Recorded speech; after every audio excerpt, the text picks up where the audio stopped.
Hello မဲမင်္ဂလာပါခင်ဗျကျွန်တော်တို့ဒီနေ့ရောက်ရှိလေတာကတော့ဒါကျွန်တော်တို့ရဲ့မြေကွက်ကြီးပေါ့နော်ကျွန်တော်တို့ရဲ့စိုက်ပျိုးရေးမြေကွက်ပေါ့ကျွန်တော်တို့ရဲ့စိုက်ပျိုးရေးမြေကွက်ကိုကျွန်တော်တို့ဒီနေ့အလဲရောက်ရှိနေတာပဲဖြစ်ပါတယ်ဘာလို့လဲရလဲဆိုတော့ခါမှမရောက်တာကြာပြီရှုခင်းလဲရမ်းလှမရောက်တာကြာပြီဘာလို့လဲဆိုတော့ထင်းနေဖြတ်ရောင်းထားတာပေါ့နော်ထင်းနေဖြတ်ရောင်းထားတာကိုကျွန်တော်လာရောက်ကြည့်ရှုတာပေါ့ဘယ်လောက် area လောက်ပြီးပြီလဲဗောနော်သူများကွက်ထဲမှာဘယ်လောက်ဝင်သွားလဲအန်ဒီရှိလားမရှိလားလို့အချိန်လေးကိုယ့်ရဲ့နမိတ်စီးလေးတွေလာပြရင်းနဲ့ကျွန်တော်တို့လာပြီးတော့တက်တော့လေးရိုက်ပေးတာဗောနော်လာဖြတ်ထားရဆိုပေမဲ့သူများဖြတ်တာမဟုတ်ပါဘူးကိုတိုင်အပြက်ဖြတ်ရောင်းခိုင်းလိုက်တာဗောနော်ကိုတိုင်ရောင်းတာပေါ့ရောင်းတာဒါဆိုကျွန်တော်တို့ရဲ့စိုက်ခင်းတွေပေါ့နော်ကျွန်တော်တို့ရဲ့စိုက်ခင်းတွေဒါစိုက်ခင်းကျွန်တော်တို့ပြောမှဆိုရင်ဒါကျွန်တော်တို့ရဲ့စိုက်ခင်းနံပါတ်3ပေါ့ကျွန်တော်တို့မှာစိုက်ခင်း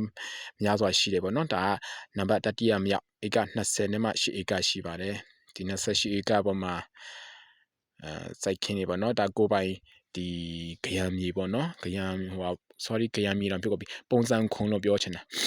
ပုံစံခွင်ပေါ့နော်ပုံစံခွင်ပေါက်ပြီးသားမြေကွက်ဖြစ်တယ်ပေါ့နော်ပုံစံခွင်ဖောက်ထားတဲ့ဖြစ်တဲ့အတွက်ကြောင့်ကျွန်တော်စိုက်ပျိုးမှာဖြစ်တဲ့ကြောင့်တက်တော်မလို့ခြင်းဘူးပေါ့နော်တက်တော်မလို့ခြင်းတဲ့အတွက်ကြောင့်ကျွန်တော်တက်တော်တွေကိုကျွန်တော်တို့ကဒါခုတ်ပြီးတော့ပိုရှင်နေတဲ့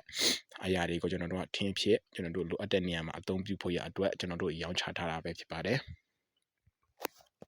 အားလုံးပဲကျေးဇူးတင်ပါတယ်အခုလိုကျွန်တော်တို့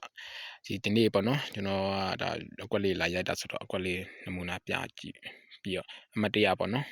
ရိုက်ပြပေးတာပါကျေးဇူးတင်ပါတယ်ခင်ဗျ